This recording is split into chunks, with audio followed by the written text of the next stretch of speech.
how it's been set up recently, and which I totally get and respect. So I think he's trying to leverage what is and they had a great year, Maryland. I think they probably had a much better year, not quite much better, but a little bit exceeded some of the expectations going into this year. Even though they had the freshman of the year with Queen, was a high recruit, but still, I mean, I think that Maryland probably did a little overachieve this year. So, I think he has a right to try to press for more compensation and support for the program. He didn't feel that he was getting the support. Now, he did throw a lot of shade about kind of like, well, maybe that's the case, as you said, and kind of like almost I feel like broke the story that the AD was moving to SMU, which is quite odd.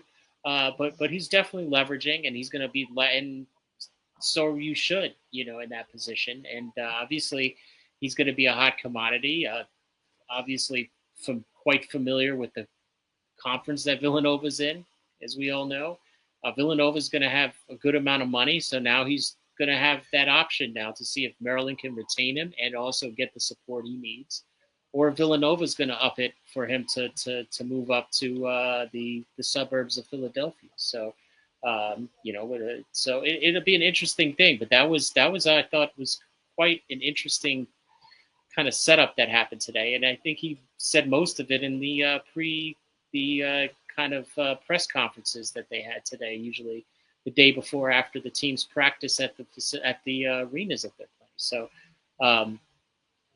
but for Maryland, I would want to say they should try to keep him as much as possible, because it's going to be hard to replace a guy like Kevin Willard. And now he's kind of exposed that, hey, maybe they're not supporting the program as well as they should. And, so again, a lot of leveraging, a lot of kind of politicking, as they say, by Willard in the press today. And, his agent probably is right there telling him and scripting him out to say these things, to use the public forum for that leverage for his position.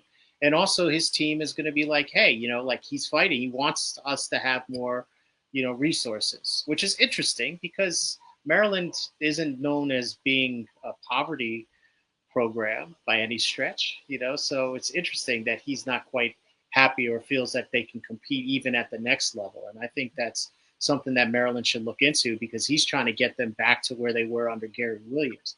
It's a different landscape than it was under Gary